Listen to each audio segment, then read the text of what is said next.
Assalamualaikum warahmatullahi wabarakatuh. Jumpa lagi dengan saya di channel Kang Hayat. Saya ingin menegasi bahwa membedakan antara buku ajar dengan buku-buku yang lain itu Bapak Ibu sebenarnya sangat mudah.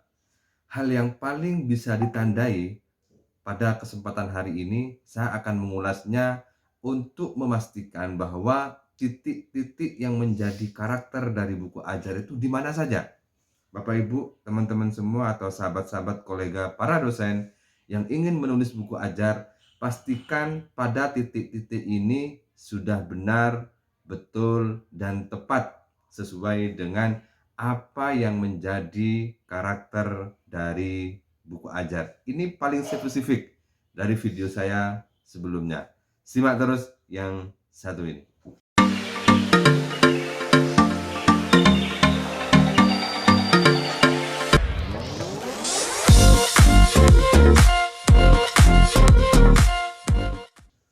Untuk mengetahui secara spesifik tentang buku ajar, maka pastikan yang pertama, cover ada tulisan buku ajar.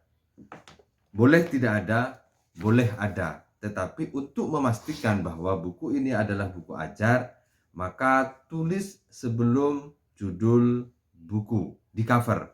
Tulis misalnya buku ajar, di bawahnya pengantar ilmu administrasi negara, buku ajar pengantar manajemen pendidikan, buku ajar dasar-dasar ilmu politik, buku ajar pengantar pendidikan agama Islam. Itu menjadi kunci penting bahwa itu adalah buku ajar. Yang kedua, judul sesuai dengan mata kuliah. Dicek juga judulnya, apakah judulnya sesuai tidak dengan mata kuliah yang ada. Kalau Bapak Ibu, teman-teman, sahabat-sahabat semua misalnya ambil jurusan komunikasi, maka tentu paham tentang apa saja mata kuliah yang ada di dalam ilmu komunikasi.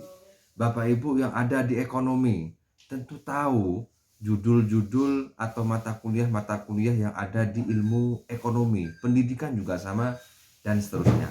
Pastikan judul bukunya sesuai dengan mata kuliah yang menjadi bagian dari bidang studi ilmu kita. Yang ketiga, cek bab per babnya Bapak Ibu. Biasanya dalam masing-masing bab itu sebelum bab ada RPP atau RPS atau silabus.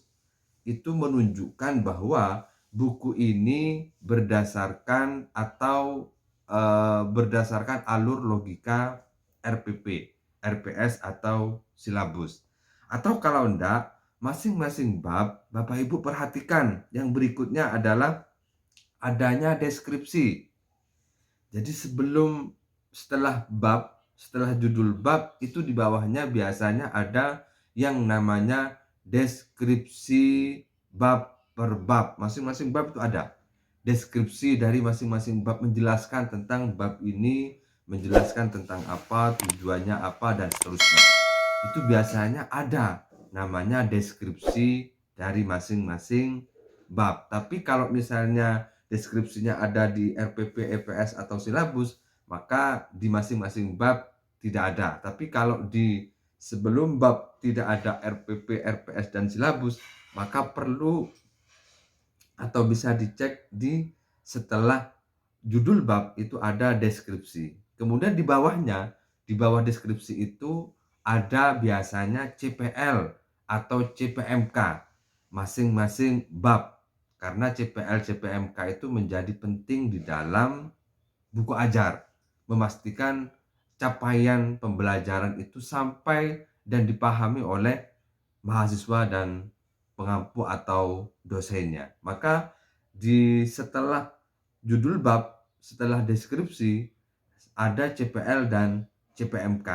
Kemudian perhatikan penyajian bukunya sesuai tidak dengan kebutuhan mahasiswa. Bahasa yang dipakai itu adalah bahasa-bahasa yang seperti apa. Itu juga bisa menjadi penanda bahwa buku ini adalah buku ajar. Contoh misalnya adanya gambar yang mendukung dari penyajian dari data-data atau penyajian teks-teks dalam buku ajar. Itu diperhatikan. Kalau misalnya buku ajar itu sudah menjadi ciri khasnya bahwa penyajian dalam buku ajar itu lebih banyak kepada ilmiah populer atau banyak memberikan pemahaman kepada mahasiswa berdasarkan ada quote, ada gambar, ada tabel dan lain sebagainya. Memastikan bahwa buku ini memang sesuai dengan kriteria dan kebutuhan dari mahasiswa. Kemudian yang berikutnya adalah di akhir bab biasanya ada rangkuman atau ada review yang memastikan bahwa secara keseluruhan isi dalam bab itu adalah ada di rangkuman itu. Memastikan bahwa mahasiswa membaca, mengerti dan memahami secara keseluruhan masing-masing bab. Itu ada rangkumannya. Dan yang terakhir, paling akhir sendiri di masing-masing bab buku ajar itu pasti ada yang namanya latihan atau soal atau ada diskusi dan lain sebagainya, bentuk untuk mengecek kembali pemahaman mahasiswa melalui pertanyaan-pertanyaan, melalui penjelasan-penjelasan yang meminta mahasiswa untuk bisa menjelaskan kembali atau melalui diskusi-diskusi yang bisa disajikan di akhir bab. Ini juga bisa menjadi sumber atau dasar untuk penilaian, bisa jadikan sebagai dasar untuk penilaian di akhir bab.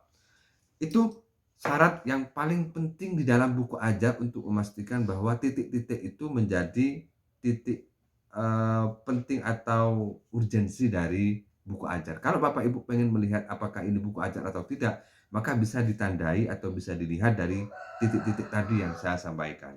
Itu pasti buku ajar. Itu cara membedakan yang paling efektif dan paling cepat untuk mengetahui apakah ini buku ajar atau tidak. Semoga bermanfaat.